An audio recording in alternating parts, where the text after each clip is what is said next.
Hello प्यारे toppers, तो कैसे हो तुम लोग। आई होप तुम सभी अच्छे होगे। तो ये है हमारा लेक्चर नंबर 3 इलेक्ट्रिसिटी चैप्टर का, जो कि है क्लास 10th के लिए। ये actually chapter NCERT book chapter number 12 है। और आज जो हम लोग टॉपिक कवर करने वाले हैं वो होगा रेजिस्टर्स और रेजिस्टिविटी का।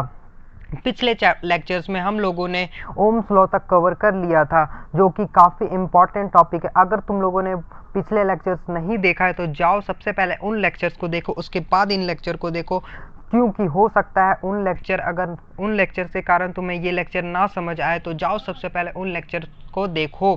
तो चलो आज का लेक्चर स्टार्ट करते हैं। देखो, पिछले लेक्चर्स में हम लोगों ने ओम्स लॉ पढ़ा था। ओम्स लॉ क्या कहता है? V is equals to I R. Ohm's law यही था, V is equals to I R. Voltage is equals to current into resistance. ये था हमारा वोल्टेज, ये था हमारा करंट और ये था हमारा resistance. V is equals to I R. अगर तुम लोगों ने नहीं देखा, बस इतना याद रखो, V is equals to I R. ये होता है हमारा ओम्स लॉ। ये हमारा ओम्स लॉ होता है, ठीक है। अब देखो, ओमिक और नॉन ओमिक रेजिस्टर्स। ओमिक और नॉन ओमिक रेजिस्टर्स हमारा पहला टॉपिक है। तो देखो, resistors which follow Ohm's law are called ohmic resistors and those which do not follow is called non ohmic resistors. अब ये रेजिस्टर्स होता क्या है? रेजिस्टर्स हम लोग आगे पढ़ेंगे, अच्छे से डिटेल में पढ़ने वाले रेजिस्टर। बट ये समझ लो, जो ओम्स लॉ को फॉलो करेगा, मतलब जो ये इक्वेशन को फॉलो करेगा, V is equals to I R को, वो हमारा होगा ओमिक कंडक्टर। और जो ओम्स लॉ को फॉलो नहीं करेगा वो हमारा होगा नॉन ओमिक कंडक्टर, ठीक है। अब एक्चुअली ओम्स लॉ क्या है थोड़ा देख लो। हम एक्चुअली ओम्स लॉ ये है कि हम लोग अगर कोई सर्किट में जैसे जैसे वोल्टेज को बढ़ाएंगे वैसे वैसे करंट खुद ब खुद बढ़ेगा, और जैसे जैसे वोल्टेज को घटाएंगे वैसे वैसे रेजिस्टेंस खुद ब खुद घटेगा। बशर्ते हम लोगों को ये ध्यान रखना है कि सारे फिजिकल क्वांटिटीज, टेम्परेचर, प्रेशर वगैरह कांस्टेंट हो, ठीक है। कांस्टेंट होना चाहिए, वही होता है हमारा ओम्स लॉ, ठीक है। ओम्स लॉ, अगर कोई मान लो ऐसा रेजिस्टर है जिसमें वोल्टेज तो बढ़ा रहे लेकिन उस पर के कारण करंट का इंक्रीजमेंट नहीं हो रहा है, या फिर वोल्टेज तो घटा रहे लेकिन करंट का डिक्रीमेंट नहीं हो रहा है, तो उसको बोलेंगे ओमिक और नॉन ओमिक कंडक्टर, ठीक है। देखो, तो रेजिस्टर, ओमिक रेजिस्टर क्या होता है? जो ओम्स लॉ को फॉलो करे, V is equals to I R को फॉलो करे। और नॉन ओमिक रेजिस्टर क्या होता है? जो ओम्स लॉ को फॉलो ना करे। अब इतना देख लो। अब ये देखो, एक ग्राफ है, ये एक ग्राफ है। इसमें देखो, एक साइड है ये I का करंट के लिए, ये देखो वोल्टेज के लिए। जैसे जैसे वोल्टेज बढ़ रहा है वैसे वैसे करंट बढ़ रहा है। देखो यहाँ वोल्टेज इतना, पहले इतना था, अब इतना हो गया। तो देखो करंट भी उसके हिसाब से बढ़ गया, ठीक है। ये हमारा ओम्स लॉ का ग्राफ है। जो ये ग्राफ को मानेगा वो ओमिक कंडक्टर, जो ये ग्राफ को नहीं मानेगा वो नॉन ओमिक कंडक्टर। अब देखो नीचे, superconductors which offer zero resistance to the flow of current are called super conductor.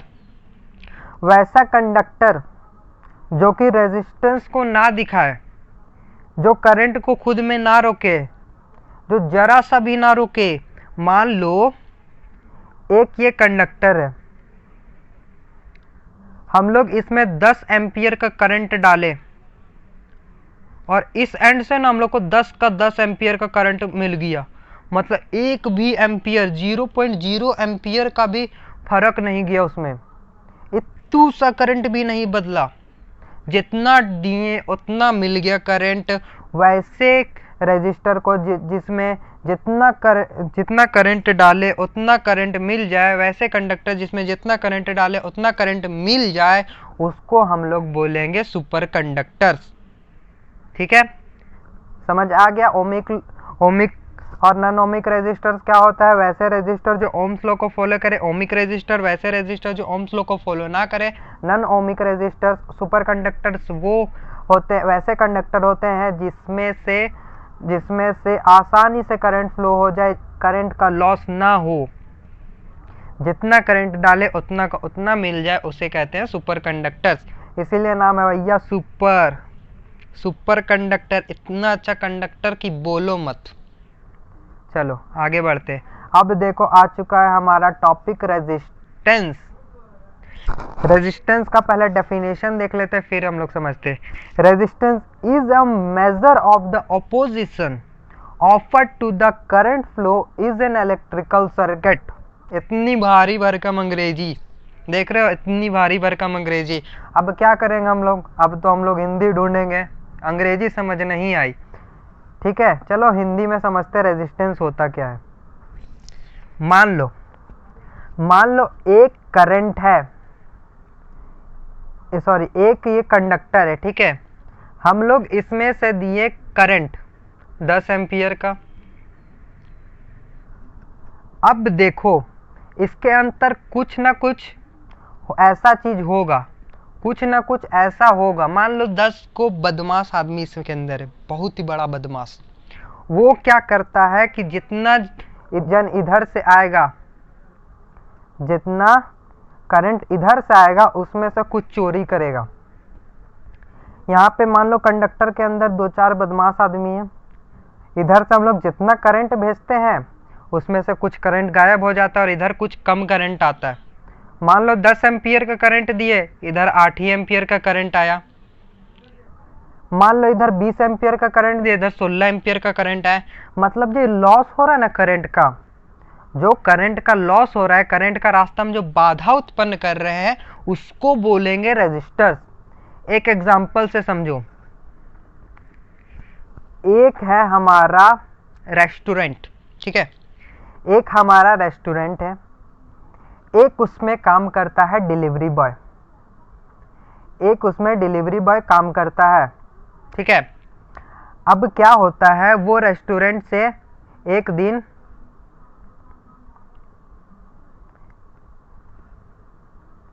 देखो, एक हमारा रेस्टोरेंट है, उसमें एक डिलीवरी बॉय काम करता है। अब क्या होता है, उस रेस्टोरेंट से एक दिन 10 लड्डू, ये क्या हो रहा है, काम करना।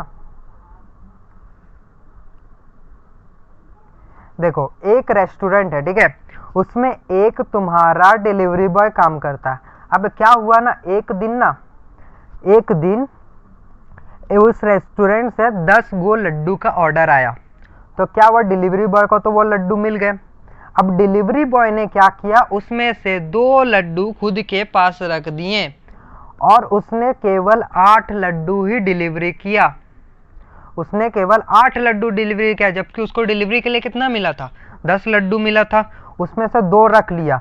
अब क्या हुआ ना, देखो वो डिलीवरी बॉय है ना, वो यहाँ पे रजिस्टर का काम किया, वो डिलीवरी में बाधा उत्पन्न किया। 10 में से केवल 8 ही पहुंचाया, 2 नहीं पहुंचाया। तो डिलीवरी बॉय क्या हुआ, रजिस्टर हुआ हमारा। तो सीधा सीधा समझ लो, वैसा सब्सटेंस जो करंट का रास्ता में बाधा उत्पन्न करे, वैसा सब्सटेंस या कुछ भी ऐसा चीज जो करंट का रास्ता में बाधा उत्पन्न करे, उसको बोलेंगे रेजिस्टेंस, उसको रेजिस्टेंस बोलेंगे। अब देखो रेजिस्टेंस जो है ना, कुछ चीज पर डिपेंड करता है। क्या चीज पे, मान लो हम लोग लंबाई बढ़ा दिए तो रेजिस्टेंस बदलेगा, चौड़ाई बढ़ा दिए तो रेजिस्टेंस बदलेगा। इस तरह का कोई फैक्टर्स होता है जिसपे रेजिस्टेंस चेंज होता है, बढ़ता है, घटता है। तो ठीक है, वो उन फैक्टर्स को सबसे पहले हम लोग देख लेते हैं। देखो, resistance is directly proportional to the length of the conductor. देखो रेजिस्टेंस जो है ना, वो कंडक्टर का लंबाई पे डिपेंड करेगा, कंडक्टर का लंबाई पर डिपेंड करेगा। जैसे जैसे कंडक्टर की लंबाई को बढ़ाओगे वैसे वैसे तुम्हारा रेजिस्टेंस चेंज करेगा। जैसे जैसे कंडक्टर की लंबाई को बढ़ाओगे वैसे वैसे रेजिस्टेंस चेंज करेगा। अब रेजिस्टेंस में कैसा चेंज आएगा वो देख लेते हैं। रेजिस्टेंस जैसे जैसे तुम इसकी लंबाई को बढ़ाओगे, कंडक्टर की लंबाई को बढ़ाओगे, वैसे वैसे रेजिस्टेंस भी बढ़ेगा। मतलब तुमने अगर 10 मीटर का तार लिया है तो उसका रेजिस्टेंस ज्यादा होगा। फॉर एग्जाम्पल ऐसा समझो, मान लो तुमने 2 वायर्स लिए, तुमने 2 तार लिया है, एक तार की लंबाई 10 मीटर है और एक तार की लंबाई 50 मीटर है। एक तार की लंबाई कितना है? 10 मीटर है और एक तार की लंबाई कितना है? 50 मीटर है। तो अब तुम बताओ उसमें रेजिस्टेंस किसमें ज्यादा होगा, प्रतिरोधक क्षमता किसमें ज्यादा होगा? देखो, जो जितना लंबा होगा कंडक्टर उसमें उतना ज्यादा रेजिस्टेंस होगा। तो यहाँ पे सबसे ज्यादा रेजिस्टेंस 50 मीटर लंबी तार में होगी, 10 मीटर वाली तार में कम रेजिस्टेंस होगी। तो सिंपली समझो, जितना लंबा होगा कंडक्टर उतना ज्यादा होगा उसका रेजिस्टेंस। सेकंड लाइन देखो, directly proportional to the nature of the conductor. देखो भैया, यहाँ पे क्या समझने को आ रहा है? एक तो देख लिए कि जैसे जैसे लंबाई बढ़ेगा रेजिस्टेंस उसका वैसे वैसे बढ़ेगा। अब दूसरा फैक्टर ये है कि वो कंडक्टर का नेचर पे डिपेंड करेगा। अब कंडक्टर का नेचर मतलब क्या होता है? तो देखो, जैसे जैसे तुम कंडक्टर बदलोगे, पहले मान लो एल्यूमिनियम था, फिर मैंने चांदी लिया, फिर मैंने कॉपर लिया, तो जैसे जैसे कंडक्टर बदलोगे उसका रेजिस्टेंस पावर वैसे वैसे बदलेगा। जैसे कॉपर लिए उसका कुछ और रेजिस्टेंस होगा, एल्यूमिनियम लिए उसका कुछ और रेजिस्टेंस होगा, सिल्वर लिए उसका कुछ और रेजिस्टेंस होगा। मतलब जैसे जैसे कंडक्टर बदलेगा वैसे वैसे रेजिस्टेंस भी बदलेगा। थर्ड लाइन देखो, directly proportional to the temperature of the conductor. अब देखो, कंडक्टर का जैसे जैसे टेम्परेचर बढ़ेगा, एक कंडक्टर है उसका जैसे जैसे टेम्परेचर बढ़ेगा वैसे वैसे रेजिस्टेंस भी बढ़ेगा। समझ रहे हो? अब देखो क्या हुआ, कभी शॉर्ट सर्किट होते हुए देखे हो? शॉर्ट सर्किट होते हुए देखे हो तो देखना, जब शॉर्ट सर्किट होता है ना तो वो वायर या फिर कोई भी कंडक्टर गर्म हो जाता है, गर्म हो जाता है। अब गर्म हुआ तो क्या हुआ, आगे का लाइन कटता है। देखो, कभी शॉर्ट सर्किट हुआ तो जहां पे शॉर्ट सर्किट हुआ उसके आगे का सारा लाइन कट जाता है। ऐसा क्यों होता है? क्योंकि जब शॉर्ट सर्किट हुआ वहां पे इतना ज्यादा रेजिस्टेंस हो गया ना कि वो सब का सब इलेक्ट्रिसिटी खुद खपत कर लेता है। इन्फिनाइट रेजिस्टेंस वहां पे क्रिएट हो जाता है और आगे करंट का फ्लो नहीं हो पाता है। इसलिए जैसे जैसे टेम्परेचर बढ़ेगा, जैसे जैसे गर्मी बढ़ेगी, वैसे वैसे रेजिस्टेंस भी बढ़ेगा कंडक्टर का। ठीक है, समझ गए? अब देखो लास्ट लाइन क्या है, inversely proportional to the cross sectional area of the conductor.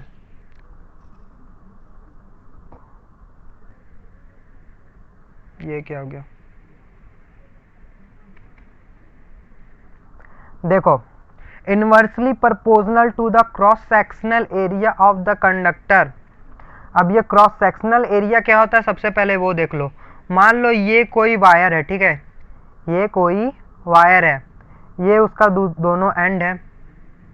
Wire अंदर से ना गोल होता है ना, तो ये देखो वायर का ये जो है ना, ये क्रॉस सेक्शनल एरिया है। क्रॉस सेक्शनल एरिया मतलब क्या समझे तुम लोग? क्रॉस सेक्शनल एरिया का मतलब क्या समझे तुम लोग? मोटाई। जितना ज्यादा कोई वायर कंडक्टर मोटा होगा उतना कम उसका रेजिस्टेंस होगा। ठीक है, जितना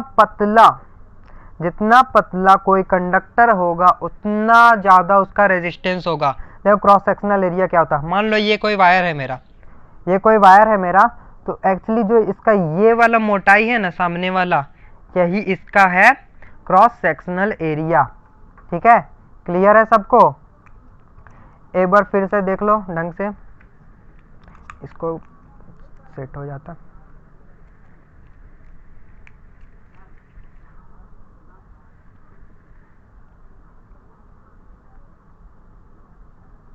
देखो, directly proportional to the length of the conductor, जैसे जैसे कंडक्टर का लेंथ बढ़ेगा वैसे वैसे रेजिस्टिविटी बढ़ेगा, रेजिस्टेंस बढ़ेगा। Directly proportional to the nature of the conductor, जैसे जैसे कंडक्टर बदलेगा वैसे वैसे रेजिस्टेंस भी बदलेगा। Directly proportional to the temperature of the conductor, जैसे जैसे टेम्परेचर बढ़ेगा वैसे वैसे रेजिस्टेंस भी बढ़ेगा। Inversely proportional to the cross sectional area of the conductor, देखो ऊपर में सब में डायरेक्टली था इसलिए जैसे जैसे वो सब बढ़ रहा था वैसे वैसे बढ़ रहा था, लेकिन यह इनवर्सली है। इनवर्सली मतलब होता है उल्टा, जैसे जैसे क्रॉस सेक्शनल एरिया बढ़ेगा वैसे वैसे रेजिस्टेंस घटेगा। समझ रहे, उल्टा। ऊपर वाले में सब डायरेक्टली है तो जैसे जैसे वो बढ़ेगा वैसे वैसे रेजिस्टेंस भी बढ़ेगा, इसमें इनवर्सली है तो जैसे जैसे वो बढ़ेगा वैसे वैसे रेजिस्टेंस घटेगा। समझ आ गया रेजिस्टेंस क्या होता है? जो करंट का रास्ता में बाधा उत्पन्न करे वो होता है रेजिस्टेंस। ठीक है, समझ में आ गया। अब चलो आगे बढ़ते हैं। रेजिस्टेंस समझ में आ गया। अब देखो, हाँ एक सबसे पहला इंपॉर्टेंट बात एक कर लेते हैं। देखो रेजिस्टेंस का है ना फॉर्मूला होता है, यही फैक्टर्स के आधार पर एक फॉर्मूला होता है। सबसे पहले क्या देखे थे? रेजिस्टेंस इज, ये क्या हो रहा है आज इतना दिक्कत क्यों कर रहा है? देखो resistance is directly proportional to the length of the conductor, लंबाई के डायरेक्टली प्रोपोर्शनल था। देखो यहाँ पे रेजिस्टेंस का फॉर्मूला निकलेगा, resistance is directly proportional to the length of the conductor. दूसरा क्या था? Resistance is directly inversely proportional to the area of cross sectional. मोटाई वाला देखो इनवर्सली था, लंबाई वाला क्या था? डायरेक्टली था, इसलिए हम इसको उल्टा लिखे। डायरेक्टली था तो लंबाई डायरेक्ट लिखा है, इनवर्सली था इसलिए 1/a आया। ठीक है, resistance directly proportional to the length, resistance is inversely proportional to the area of the cross sectional area. अब इसको मान लो तुम इक्वेशन 1 समीकरण 1, इसको मान लो तुम समीकरण 2। अब दोनों समीकरण से मिला के क्या लिख सकते हैं हम लोग? दोनों समीकरण को मिला के लिख सकते हैं resistance is directly proportional to the L/A। L हमारा ऊपर था, A हमारा नीचे था। ये देखो resistance is directly proportional to the L/A। अब देखो तुमको पता है ये प्रोपोर्शनैलिटी का साइन हटेगा तो इक्वल टू और एक कांस्टेंट आता है, इक्वल टू और एक कांस्टेंट आता है। तो यहाँ पर जो कांस्टेंट आएगा ना उसको बोलेंगे हम लोग रो। यहाँ पे जो कांस्टेंट आता है वो होता है रो। रो है यहाँ पे हमारा कांस्टेंट जिसको बोलते हैं रेजिस्टिविटी। ठीक है, तो यही देखो हमारा रेजिस्टेंस का फॉर्मूला आ गया, resistance is equal to rho L/A।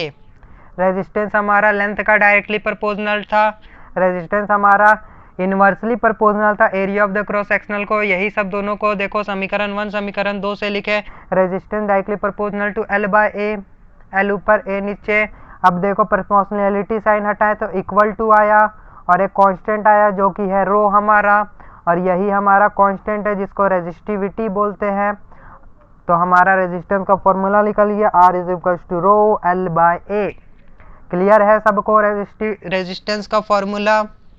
चलो बहुत बढ़िया, चलो आगे बढ़ते हैं। अब देखो रियल लाइफ में रेजिस्टेंस कैसा दिखता है। कभी सर्किट खोले हो?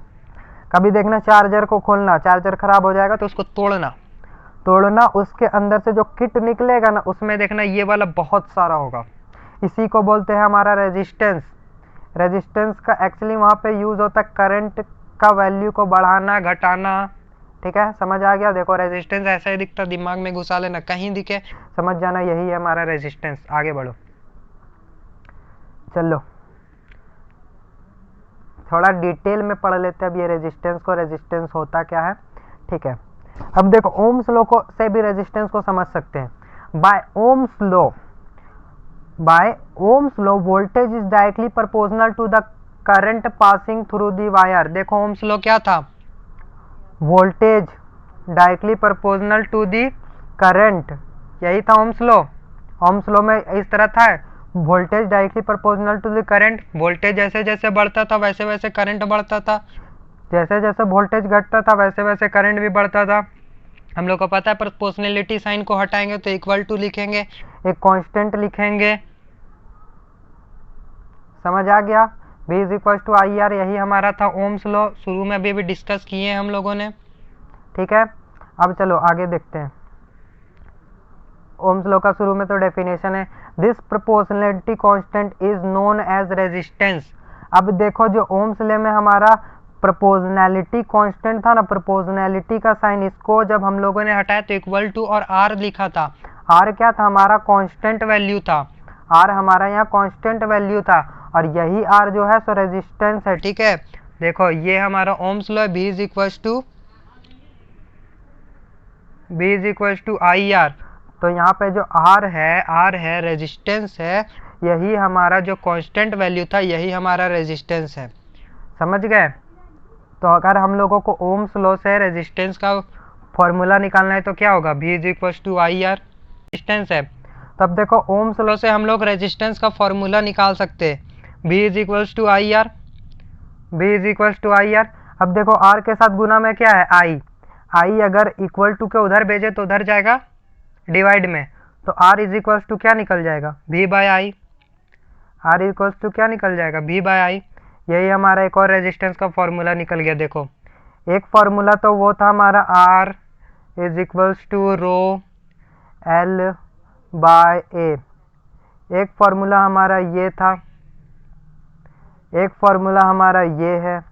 ठीक है, दो रेजिस्टेंस का देखो दो फॉर्मूला हम लोग के पास आ चुका है। तो अगर क्वेश्चन इस पे कैसे आएगा, इस पे कैसे आएगा, उसको हम लोग देख लेंगे। चलो इसको आगे बढ़ाते हैं।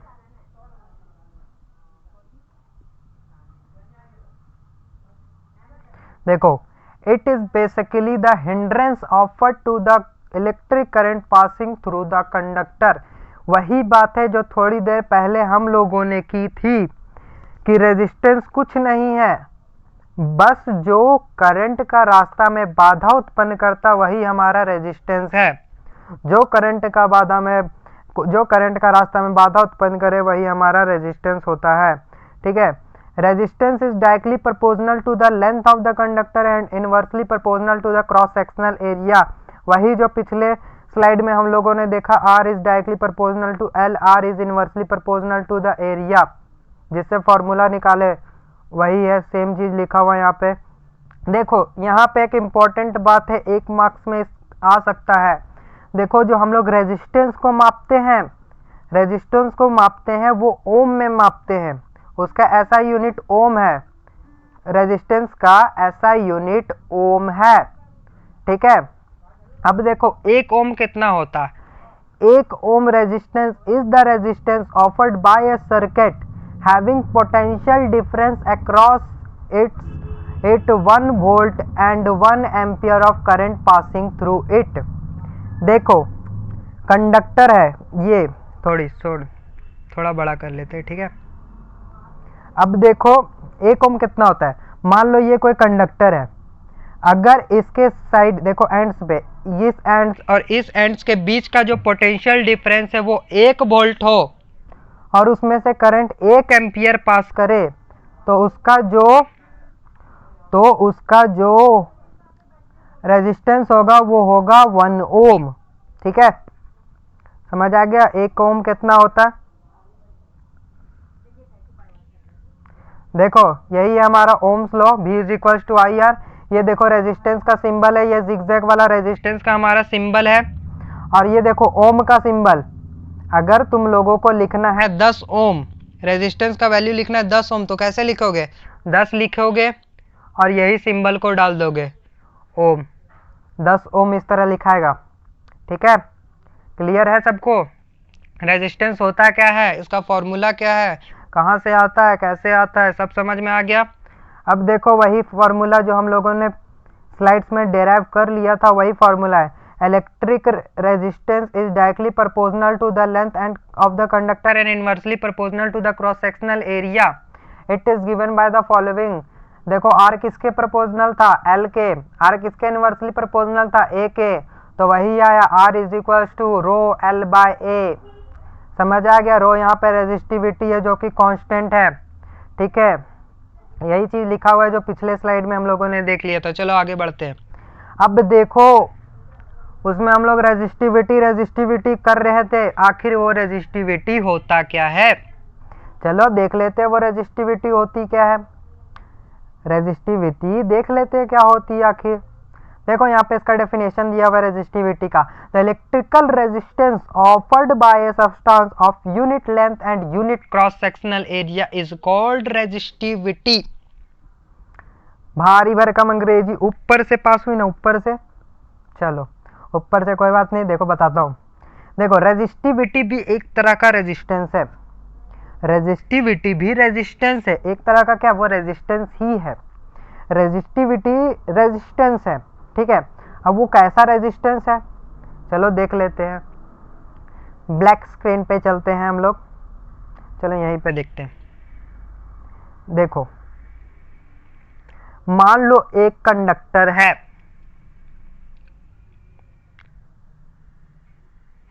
ये एक कंडक्टर है। अगर उसका लंबाई 1 मीटर हुआ, 1 मीटर हुआ उसका लंबाई, और ये क्रॉस सेक्शनल एरिया भी हुआ 1 मीटर स्क्वायर, ठीक है। अगर 1 मीटर कोई कंडक्टर का लंबाई हुआ और cross sectional area 1 metre square हुआ, तो जो उसका रेजिस्टेंस होगा, तो जो उस कंडक्टर का रेजिस्टेंस होगा उसी को बोलेंगे हम लोग रेजिस्टिविटी, उसी को हम लोग रेजिस्टिविटी बोलेंगे। अगर कोई कंडक्टर 1 मीटर लंबा और उसका क्रॉस सेक्शनल एरिया भी 1 मीटर स्क्वायर है, तो उसको हम लोग रेजिस्टिविटी बोलेंगे। अब यहाँ पे क्वेश्चन आता है, क्या 1 मीटर होना जरूरी है? नहीं, 1 सेंटीमीटर भी हो सकता है, 1 मिलीमीटर भी हो सकता है, बस उसका जो लेंथ है वो हमेशा 1 होना चाहिए, यूनिट होना चाहिए। यूनिट मतलब 1, 1 मीटर, 1 सेंटीमीटर, 1 मिलीमीटर, ठीक है, समझ आ गया। वो भी एक रेजिस्टेंस है, मगर कंडीशन है कि कंडक्टर 1 मीटर लंबा और उसका cross sectional area 1 metre square का होना चाहिए, ठीक है। वही चीज यहाँ पे लिखा हुआ है, देखो electrical resistance offered by unit length and unit cross sectional is called resistivity. देखो यहाँ पे रेजिस्टेंस है, ये हमारा है क्रॉस सेक्शनल एरिया, ये हमेशा यूनिट मीटर स्क्वायर यूनिट में होना चाहिए, ठीक है। और इसका जो लंबाई है वो भी होना चाहिए यूनिट में, 1 में होना चाहिए, तब जाके ये जो कंडक्टर का रेजिस्टेंस होगा वही रेजिस्टिविटी कहलाएगा, वही रो कहलाएगा, ठीक है। क्लियर है, रेजिस्टिविटी समझ में आ गया। अब चलो आगे थोड़ा इसको डिटेल में देख लेते हैं रेजिस्टिविटी को। As we know that resistance is directly proportional to the length and inversely proportional to the cross sectional area. हम लोग तो जानते हैं, हम लोगों ने देखा ना कि जो रेजिस्टेंस होता है वो डायरेक्टली प्रोपोर्शनल होता है लेंथ का और इनवर्सली प्रोपोर्शनल होता है एरिया का, इनवर्सली प्रोपोर्शनल होता है एरिया का। ये तो हम लोगों ने देखा था, कुछ देर पहले ही देखा था। चलो आगे क्या है, resistance can be defined as specific resistance, it is resistance offered by conductor of unit length and unit cross sectional area at a specific temperature. अब देखो, जो अभी हम लोगों ने कुछ देर पहले देखा था ना, resistance is equal to rho L by A. हम लोगों ने क्या देखा था, रेजिस्टिविटी क्या होता है, एक प्रकार का रेजिस्टेंस जो कि यूनिट लेंथ और यूनिट क्रॉस सेक्शनल एरिया होने पे बनता है। अब इसको डिफाइन कैसे करते, देखो यहाँ पे अभी फॉर्मूला से देखो सब समझ आ जाएगा। देखो क्या था हमारा रेजिस्टेंस का formula, R directly proportional to sorry R is equals to rho L by A. अब क्या है, देखो लेंथ को क्या है, हमको कंडक्टर का लेंथ को क्या मानना है, यूनिट 1 मानना है, 1। एरिया ऑफ क्रॉस सेक्शन को क्या मानना है, यूनिट 1 मानना है, 1। तब देखो R is equals to rho 1 by 1, length 1 metre, area 1 metre, ठीक है। 1 1 कटेगा, वापस 1 नहीं आएगा, और कोई चीज को 1 से गुना करते क्या होता है, वही होता है। तो यहाँ पे देखो R किसके बराबर हो गया, R किसके बराबर हो गया, रो के बराबर। तो देखो रेजिस्टेंस क्या हुआ, रो के बराबर हो, मतलब रो क्या है, रेजिस्टेंस ही है, मगर यूनिट लेंथ और यूनिट क्रॉस सेक्शनल एरिया होना चाहिए। रेजिस्टिविटी क्लियर है, रेजिस्टिविटी क्लियर है। चलो आगे बढ़ते हैं। Resistivity varies with temperature, it increases with temperature, increase in temperature. देखो रेजिस्टेंस क्या बढ़ रहा था, रेजिस्टेंस क्या हो रहा था, जैसे जैसे टेम्परेचर बढ़ा रहे थे बढ़ रहा था। तो ये भी क्या है, रेजिस्टिविटी, रेजिस्टेंस एक प्रकार का। तो ये भी क्या करेगा, बढ़ेगा ही। जैसे जैसे रेजिस्टेंस बढ़ेगा वैसे वैसे रेजिस्टिविटी भी बढ़ेगा। चलो आगे का टॉपिक देखो, यही रेजिस्टिविटी, यही resistivity unit length unit cross sectional area होना चाहिए। अभी कुछ देर पहले ही बताया था, अगर नहीं देखे जाओ बैक करो, थोड़ा पीछे जाओ, समझ आ जाएगा। अब देखो हम लोगों ने रेजिस्टेंस को खत्म कर लिया है, हम लोगों ने रेजिस्टेंस खत्म कर लिया, रेजिस्टिविटी खत्म कर लिया, इंपॉर्टेंट टॉपिक्स खत्म कर लिया। अब देखो, अब यहां से तुम्हारा 5 मार्क्स वाला फिर से क्वेश्चन शुरू हो रहा है। Combination of resistance, series combination, parallel combination, parallel combination of resistor, इन दोनों में से एक, या फिर ओम्स लॉ और कॉम्बिनेशन ऑफ रेजिस्टर से एक क्वेश्चन फिक्स है। यही 3 में से एक क्वेश्चन फिक्स और 5 मार्क्स के लिए आएगा। ठीक है, तो 5 मार्क्स के क्वेश्चन अब हम लोग देखने जा रहे हैं, क्वेश्चन का टॉपिक देखने जा रहे हैं।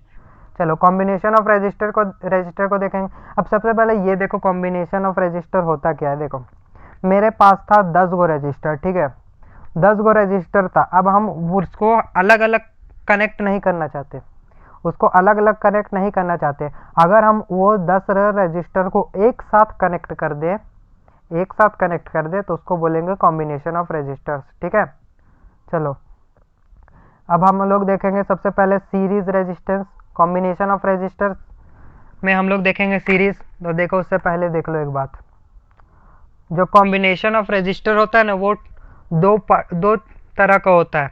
कॉम्बिनेशन ऑफ रेजिस्टर 2 तरह का होता है। एक होता है हमारा सीरीज, एक होता है सीरीज कॉम्बिनेशन ऑफ रेजिस्टर्स, और एक होता है हमारा पैरेलल कॉम्बिनेशन ऑफ रेजिस्टर्स। एक होता है हमारा पैरेलल कॉम्बिनेशन ऑफ रेजिस्टर्स।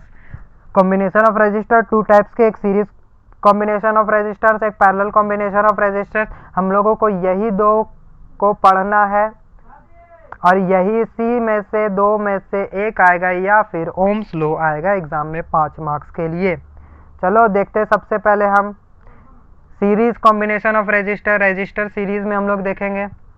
देखो resistance are said to be in series if same current is flowing through them। देखो इसको समझने से पहले ना हम लोग एक चीज को समझ लेते हैं। ठीक है, मान लो ये हमारा एक तार जा रहा था। अब क्या किया, इसी तार से हम लोगों ने 2 तार निकाला, 2 तार निकाला। ठीक है, एक तार जा रहा था, उसी तार से हम लोगों ने 2 तार निकाला। तो क्या होगा ना, करंट हमारा क्या करता है ना, अगर कोई तार से वो जा रहा है और अचानक से वो तार बट गया ना, तो ये करंट भी बट जाएगा। यहाँ से करंट आधा जाएगा और आधा करंट यहाँ से जाएगा। सेम यही है। मान लो मैंने एक चॉकलेट लाया और घर में है 2 बच्चे, तो क्या होगा ना, एक चॉकलेट लाया, घर में है 2 बच्चे, तो उन दोनों बच्चों को मुझे वो चॉकलेट आधा आधा बराबर हिस्सा में देना होगा। वही है, देखो अगर 2 रास्ता बट गया, 2 वायर बट गया, एक वही वायर से जा रहा था, 2 वायर बट गया, तो वो करंट भी बट जाएगा। अगर यहाँ पे तीन को रास्ता होता है, चलो एक और, एक वायर जा रहा था, उससे 3 वायर निकल गया। ठीक है, उससे 3 वायर निकल गया, तो करंट जो है ना, तो तीनों में बराबर बढ़ जाएगा। I/3 तीनों वायर से बराबर बराबर करंट बट जाएगा। ठीक है, वो करंट टूट के इधर उधर जाएगा। ठीक है, करंट बदलेगा जैसे जैसे वायर का संख्या, उसमें जुड़ने वाला वायर का संख्या बढ़ेगा। ठीक है, लेकिन वोल्टेज जस्ट इसका अपोजिट होता है। ठीक है, वोल्टेज जस्ट इसका अपोजिट होता है। मान लो ये वायर है, और अगर 2 वायर बट गया, तो जितना वोल्टेज इसमें है उतना ही वोल्टेज इसमें होगा। ठीक है, करंट क्या होता है, बटता है, लेकिन वोल्टेज बटता नहीं है। तो वोल्टेज कहाँ पे बटेगा, ये सवाल है। मान लो तुमने 2 गो बल्ब बना दिया, 2 गो बल्ब एक साथ लगा दिए, इस तरह करके एक ही तार में तुम लोगों ने 2 बल्ब लगा दिया, तो क्या होगा ना, वोल्टेज यहाँ से V आ रहा था, तो कुछ वोल्टेज V/2 ये ले लेगा और V/2 ये ले लेगा, इस तरह में वो एक बटेगा। ठीक है, यहाँ से वोल्टेज गया, तो जितना इसको वोल्टेज का ज़रूरत था उतना वोल्टेज में ये जल गया, बाकी बचा हुआ वोल्टेज आगे गया। फिर जितना वोल्टेज में इसको ज़रूरत था उतना में जल गया और बाकी वोल्टेज आगे चल गया। वोल्टेज किस तरह में बटेगा? सीधा में। और अगर तार बट गया तो उसमें करंट बटेगा। ठीक है, इतना समझ आ गया। अब देखो यहाँ पर सीरीज कॉम्बिनेशन क्या होता है? Resistance are set to be in series if same current are flowing through them. अगर सेम करंट बहे किसी सर्किट में तो वो रेजिस्टेंस सीरीज कॉम्बिनेशन में कहलाएगा। ऊपर से पार हो गई, समझ नहीं आई? चलो देख लेते एक बार अच्छे से। मान लो मेरे पास है 3 रेजिस्टेंस। ठीक है, 3 रेजिस्टेंस है। पहले रेजिस्टेंस को क्या किया मैंने, इस तरह बना लिया। अब दूसरा जो रेजिस्टेंस था इसी के साथ मैंने जोड़ दिया, दूसरा रेजिस्टेंस को भी इसी के साथ जोड़ दिया, तीसरा को भी इसी के साथ जोड़ देते। ठीक है, तीसरा को भी इसी के साथ जोड़ देते हैं। अब देखो इसमें क्या हुआ, ये हमारा पहला एंड था, पहला छोर, ये हमारा दूसरा छोर था। दूसरा रेजिस्टर के लिए, इसके लिए ये हमारा पहला बना, पहला छोर, ये हमारा दूसरा छोर बना, और ये तीसरे के लिए ये हमारा पहला छोर बन गया और ये हमारा दूसरा छोर बन गया। ठीक है, तो इसका और सीरीज का एक और डेफिनेशन देख लो। अगर एक रेजिस्टेंस दूसरे रेजिस्टेंस के पहले छोर से तथा तीसरा रेजिस्टेंस दूसरे रेजिस्टेंस के दूसरे छोर से जुड़ा हो तो उसको हम लोग सीरीज में कहते हैं। अगर इस तरह का लाइन वाला कॉम्बिनेशन दिखे ना, एक के बाद एक जुड़ा हुआ, तो उसको हम लोग सीरीज कॉम्बिनेशन कहते हैं। अब करंट क्या होता, तो 2 वायर या 3 वायर बटता था, रास्ता निकलता था, तब जाके करंट बटता था। लेकिन इसमें क्या हुआ, एक सीधा में जा रहा है, करंट एक सीधा में जा रहा, कहीं पर बटना उठना नहीं, तो करंट इसमें क्या हो रहा है, बट नहीं रहा है। तो ये कैसा हुआ, जब करंट ना बटे तो वो होगा सीरीज में। ठीक है, तब वो सीरीज में होगा। यही चीज ऊपर में लिखा हुआ है, रेजिस्टेंस सीरीज में कहलाएगा जब उसमें से सेम करंट फ्लो करेगा, सेम करंट फ्लो करेगा, बटेगा नहीं, तो वो हमारा सीरीज में कहलाएगा। ठीक है, चलो सीरीज हो गया। अब देखो, one resistance is removed from the connection, no current will flow through the circuit. अब इसमें देखो क्या हुआ था, हम लोगों ने क्या लिया था, 3 रेजिस्टेंस लगाया था, 3 रेजिस्टेंस को लगाया था। अब क्या हुआ ना, देखो इस रेजिस्टेंस को हम लोग देते हैं खोल, इस रेजिस्टेंस को खोल देते, तो देखो ये सर्किट अनकम्प्लीट हो गया, सर्किट टूट गया, यहाँ का वायर और यहाँ का वायर टूट गया, इसको हम लोग निकाल लिए, यहाँ का वायर और यहाँ का वायर टूट गया। तो अब क्या हुआ, करंट का फ्लो होगा, नहीं होगा। तो सीरीज कॉम्बिनेशन का एक खासियत है, अगर हम लोग कोई भी रेजिस्टेंस को निकाल दे, कहीं से भी निकाल दे, तो करंट का फ्लो रुक जाएगा, करंट का फ्लो नहीं होगा। या फिर अगर इसी को निकाल देंगे तो यहाँ से यहाँ तक तो करंट जाएगा लेकिन उसके आगे नहीं बढ़ेगा। या फिर इसी को अगर निकाल लिए तो करंट ही नहीं बढ़ेगा, शुरू में ही रुक गया तो आगे क्या बढ़ेगा। मतलब उसके लिए कोई भी रेजिस्टेंस खुला नहीं होना चाहिए। अगर एक भी रेजिस्टेंस खोल दिए तो करंट का फ्लो नहीं होगा सीरीज में। समझ आ गया? चलो, the potential difference is different for different resistance. Potential difference बढ़ेगा, वोल्टेज बदलेगा, मतलब बटेगा, वोल्टेज बटेगा। क्यों क्यों क्यों क्यों ऐसा क्यों? चलो, 3 रेजिस्टेंस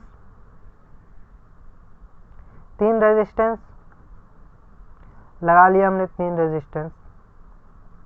देखो क्या हुआ, वोल्टेज हम लोगों ने दिया, मैंने क्या बोला था, इस तरह करके सीधा में जाएगा तो क्या होगा, कुछ वोल्टेज ये रखेगा, फिर यहाँ से बट के वोल्टेज निकलेगा, फिर ये कुछ ये रखेगा, कुछ ये रखेगा, मतलब वोल्टेज का लॉस होगा।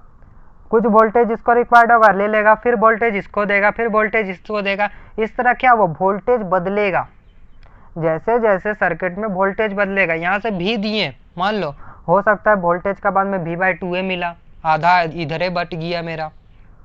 तो अगर करंट सेम हुआ और वोल्टेज बटा तो होगा हमारा सीरीज कॉम्बिनेशन में। ये देखो, ये यहाँ पे देखो, ये देखो सीरीज में लगा हुआ है एक साथ, इसका पहला एंड इसके दूसरे एंड से जुड़ा हुआ है, इसका पहला एंड इसके दूसरे एंड से जुड़ा हुआ है, इसका पहला एंड इसके दूसरे एंड से जुड़ा हुआ है। यही हमारा सीरीज सीधा। अब देखो हम लोगों ने भी वोल्टेज दिया तो यहाँ पे V1 मिला, फिर कुछ लेके इसको दिया तो इसको V2 मिला, फिर कुछ लेकर के ये इसको दिया तो इसको V3 मिला, कुछ लेकर के इसको दिया तो इसको V4 मिला। मतलब सब रेजिस्टेंस को अलग अलग वोल्टेज मिल रहा है। समझ आ गया? लेकिन करंट जो होगा सो सेम फ्लो करेगा क्योंकि रास्ता नहीं बदला है। समझ आ गया? सीरीज क्या होता है? जिसमें वैसा कॉम्बिनेशन जिसमें करंट सेम हो तब वोल्टेज बदले उसको हम लोग कहते हैं सीरीज कॉम्बिनेशन रेजिस्टेंस। ये जो डेफिनेशन इतना लंबा चौड़ा लिखा हुआ है, फिगर इतना बना दिए और इसका फॉर्मूला लिख दिया, 5 मार्क्स आ जाएगा एकदम गारंटी। कागज में लिखवा लो, गारंटी 5 मार्क्स आ जाएगा। ठीक है, अब देखो इसका फॉर्मूला भी देख लेते हैं। मैं हो गया छोटा, चलो देखो ये हमारा देखो एक लाइन से जुड़ा हुआ रेजिस्टेंस, इसका पहला छोर इसके दूसरे छोर से, इसका पहला छोर इसके दूसरे छोर से। इसी तरह करके हमारे पास क्या है, n नंबर ऑफ रेजिस्टेंस, 1 2 नहीं है, इतना है कि अनगिनत गिन नहीं सकते, उसको n नंबर दे दिए तो ये क्या जाएगा, n तक जाएगा, n तक गया। ठीक है, तो इसके लिए फॉर्मूला क्या होता है, सीरीज कॉम्बिनेशन के लिए फॉर्मूला होता है जो इसका टोटल रेजिस्टेंस होगा, इन जितना भी रेजिस्टेंस को लगाएं सीरीज में उस सभी को मिला के जो रेजिस्टेंस आएगा उसका फॉर्मूला होगा R टोटल, मतलब total resistance R1 plus R2 plus Rn तक। चलो इसको हम लोग एक क्वेश्चन से देख लेते हैं। ठीक है, एक क्वेश्चन से देख लेते हैं। मान लो तुमको 3 रेजिस्टेंस दिए हुए हैं, R1 दिया हुआ है 10 ओम, R2 दिया हुआ है 5 ओम, R3 दिया हुआ है 3 ओम। ठीक है, 3 अलग अलग वैल्यू का 3 रेजिस्टेंस तुमको दिया हुआ है और बोला गया है कि ये तीनों रेजिस्टेंस जो है सो सीरीज में जुड़ा हुआ है, ये तीनों रेजिस्टेंस सीरीज में जुड़ा हुआ है। तो तुमको जो है इन तीनों रेजिस्टेंस का सीरीज में जुड़ा हुआ है तो टोटल रेजिस्टेंस निकालना है। टोटल रेजिस्टेंस मतलब मिला के इन तीनों को मिला के रेजिस्टेंस का वैल्यू। तो रेजिस्टेंस का फॉर्मूला क्या था, R total is equals to R1 plus R2 से लेकर Rn तक। तो यहाँ पे क्या है हमारा n का वैल्यू क्या है, 3 को रेजिस्टेंस हो तो n का वैल्यू होगा 3, R 3 को है तो n का वैल्यू होगा 3, इसलिए हम लोग तीनों को जोड़ देंगे, R1 प्लस R2 प्लस ये क्या हो रहा है यार,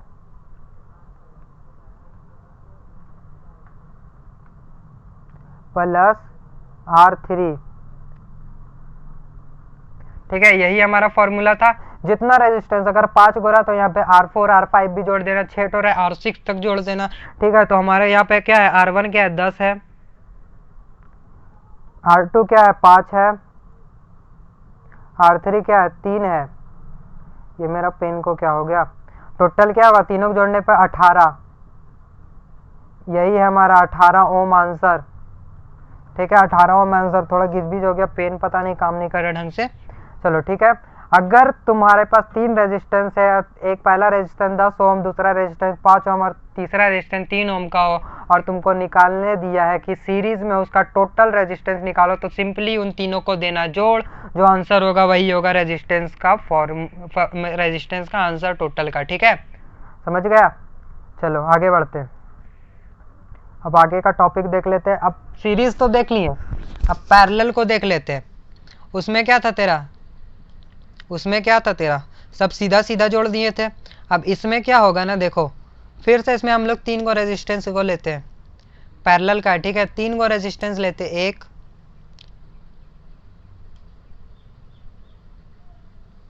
2 3। ठीक है, हम लोगों ने 3 रेजिस्टेंस लिया। अब क्या करो, इन तीनों का एंड जो पहला सिरा है तीनों का उसको दो एक साथ जोड़, और जो दूसरा सिरा है उसको दो एक साथ जोड़। उसमें क्या था, हम लोग एक के बाद एक लगा रहे थे, लेकिन इसमें क्या एक साइड का जितना है सबको एक साथ जोड़ दो और दूसरे साइड का कितना है सबको एक साथ जोड़ दो। तो इस तरह का जो कॉम्बिनेशन रहेगा ना जोड़ने का, उसको बोलेंगे हम लोग पैरेलल। एक हिस्सा एक साथ और दूसरा हिस्सा एक साथ, वो कहलाएगा पैरेलल कॉम्बिनेशन।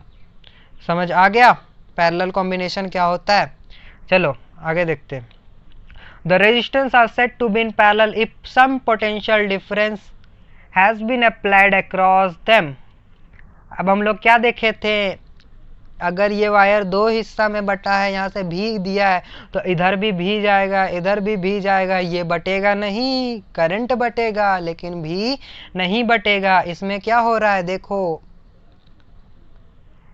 एक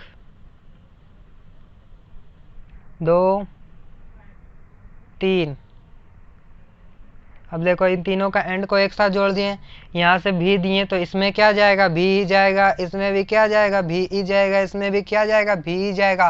तीनों में क्या है, सेम वोल्टेज जा रहा है, सेम पोटेंशियल डिफरेंस जा रहा है।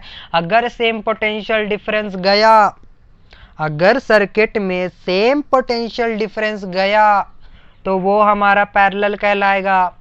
सीरीज में क्या था, सीरीज में क्या था, सेम करंट जाता था। पैरेलल में क्या है, सेम वोल्टेज जाएगा। ठीक है, समझ आ गया? अगर सेम वोल्टेज जाए तो पैरेलल।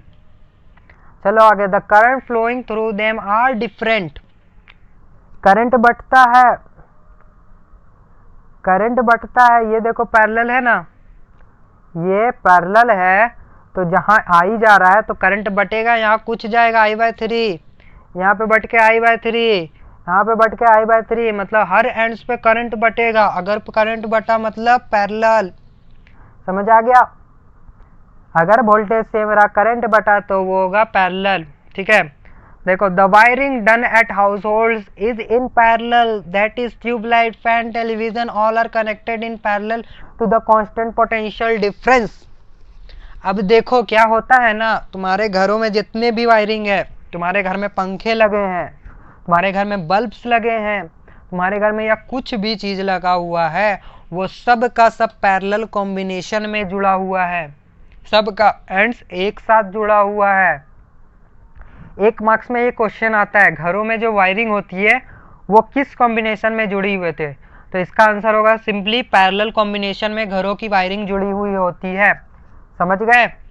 घरों की वायरिंग किस कॉम्बिनेशन में जुड़ी हुई होती है? पैरेलल कॉम्बिनेशन में।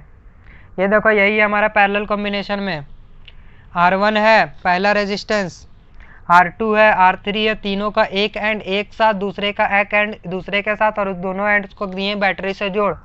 यही है हमारा पैरेलल कॉम्बिनेशन। अगर करंट को देंगे तो इस एंड पे करंट कुछ और, इस एंड पे करंट कुछ और, इस एंड पे करंट कुछ और, ये जाएगा बट। ये तुम लोग करंट जो बटता है ना, वो तुम लोग 12th क्लास में अच्छे से पढ़ोगे। जंक्शन लॉ एक टॉपिक है, जंक्शन लॉ, उसमें करंट के बटने का अच्छे से एक्सप्लेनेशन किया गया अच्छे से। ये 10th का टॉपिक नहीं है तो ज़्यादा दिमाग मत लगाओ, लेकिन इसमें क्या हो रहा है, वोल्टेज सेम जाएगा, जितना वोल्टेज इसमें है उतना ही वोल्टेज इसमें, उतना ही वोल्टेज इसमें। ठीक है, इसलिए देखे हो घरों में जितने भी बल्ब रहते हैं सब एक कलर में जलते हैं, एक पावर के साथ जलते हैं। क्यों? क्योंकि सब में वोल्टेज बराबर जाता है। समझ आ गया? पैरेलल कॉम्बिनेशन समझ आ गया? अब देखो पैरेलल कॉम्बिनेशन का भी है, पैरेलल कॉम्बिनेशन का भी फॉर्मूला देखो। इसमें एक रेजिस्टेंस था, दूसरा रेजिस्टेंस, तीसरा रेजिस्टेंस, तीनों का रेजिस्टेंस का मुंह को एक साथ जोड़ दिए। R1 R2 का मुंह एक साथ, Rn तक का मुंह को एक साथ जोड़ दिए।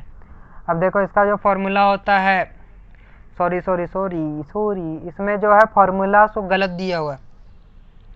ये जो फॉर्मूला है सो रॉन्ग है, ये फॉर्मूला गलत दिया हुआ है।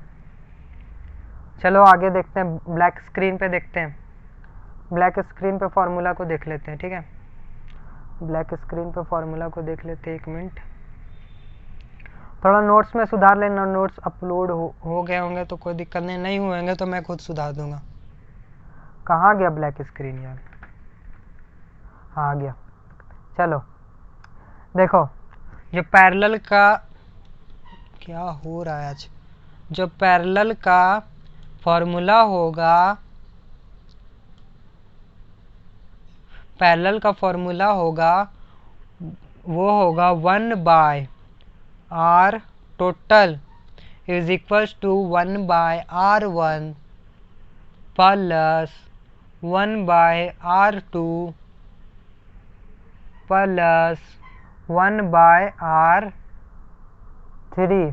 यही हमारा होता है पैरेलल का formula, 1/r1 plus 1/r2 plus 1/r3। अगर क्वेश्चन में दिया हुआ है तुम्हारे पास 3 रेजिस्टेंस है, R1 R2 R3, और तीनों का तीनों पैरेलल में जुड़ा हुआ है, तो हम लोग इसी फॉर्मूला का यूज करेंगे।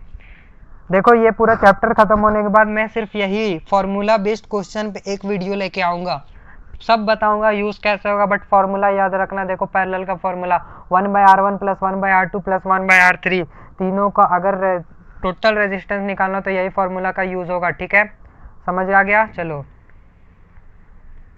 पैरेलल कॉम्बिनेशन हम लोग कर लिए, सीरीज कॉम्बिनेशन हम लोग कर लिए, पैरेलल सीरीज हो चुका है। अब देखो, अब अब हमारा टॉपिक जो है इक्विवेलेंट रेजिस्टेंस। तो देखो इक्विवेलेंट रेजिस्टेंस को देखते हो क्या होता है। मान लो तुम्हारे पास 3 रेजिस्टेंस है, मान लो तुम्हारे पास 3 रेजिस्टेंस है, उन सब का पावर जो है सो है 10 ओम, तीनों का मिला के 10 ओम है। ठीक है, इन तीनों का मिला के 10 ओम है, और तुम्हारे पास एक और रेजिस्टेंस है, उसका अकेला का पावर 10 ओम का है, उसका अकेला का पावर 10 ओम का। ये तीनों मिला के 10 ओम के थे, और ये इसका अकेला का पावर 10 ओम का है। तो ये दोनों, ये जो तीनों मिला के एक हुए और ये अकेला जो हुआ, वो दोनों का तो पावर सेम है, तो यही सब जो है इक्विवेलेंट रेजिस्टेंस हुआ। ऐसा रेजिस्टेंस जिसका वैल्यू 2, 3, 4, 5, 6, 7 रेजिस्टेंस को मिला के जितना होता है उसका अकेला का होगा, तो वही कहलाएगा हमारा इक्विवेलेंट रेजिस्टेंस। ठीक है, समझ आ गया इक्विवेलेंट रेजिस्टेंस क्या होता है। 3-4 गो का पावर 1 के में, तो वो हमारा एक जो रेजिस्टेंस है जिसका पावर सबका मिला के, वो हमारा इक्विवेलेंट रेजिस्टेंस होगा। यहाँ पे देखो कुछ लाइंस लिखो, if a combination of resistance is removed from the circuit and it is replaced by a single resistance which draws a equal current from the voltage source as the combination of resistance, then that single resistance is equivalent resistance of that combination। क्या था, एक circuit था, उसमें हम लोगों ने 3 resistance लगाया था, ठीक है। अब क्या करो, इन तीनों रेजिस्टेंस को दो हटा, और उसके बदले एक ही को उन तीनों के पावर के बराबर का रेजिस्टेंस अगर जोड़ देंगे, तो ये जो रेजिस्टेंस होगा यही हमारा इक्विवेलेंट रेजिस्टेंस होगा। यही ऊपर अंग्रेजी में लिखी हुई, भारी भरकम अंग्रेजी में लिखी हुई है।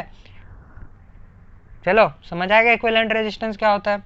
आगे बढ़ते हैं। ये देखो इक्विवेलेंट रेजिस्टेंस, यहाँ देखो 3 रेजिस्टेंस जुड़े हुए हैं, इन तीनों को हटा के हम लोगों ने एक रेजिस्टेंस से बदल दिया जो कि पावर इन तीनों के बराबर का है, तो यही हमारा हुआ इक्विवेलेंट रेजिस्टेंस। ठीक है, क्लियर है, फंडा क्लियर है।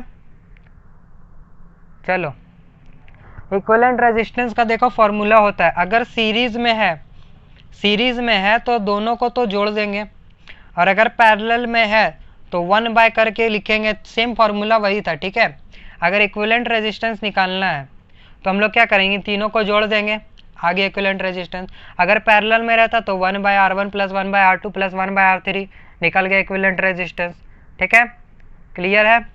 चलो देखो काफ़ी टाइम हो चुकी है, आई होप तुम लोगों को मज़ा आया होगा। आज हम लोगों ने रेजिस्टेंस पढ़ा, कॉम्बिनेशन ऑफ रेजिस्टेंस पढ़ा, रेजिस्टिविटी पढ़ा, और 5 मार्क्स से तो इस लेक्चर से जरूर आने वाला है तुम लोगों का। तो thank you so much, like share और सब्सक्राइब कर देना प्यारे चैनल को। और जो नेक्स्ट लेक्चर होगा वो आखिरी लेक्चर होगा इस चैप्टर का। हम लोगों ने लगभग इस चैप्टर को 75% कंप्लीट कर लिया है। और हाँ, नोट्स डिस्क्रिप्शन में है, कंप्लीट नोट्स, इस लेक्चर का नोट्स, और टेलीग्राम ग्रुप का भी लिंक है, ज्वाइन कर लेना उस टेलीग्राम ग्रुप को। Thank you so much.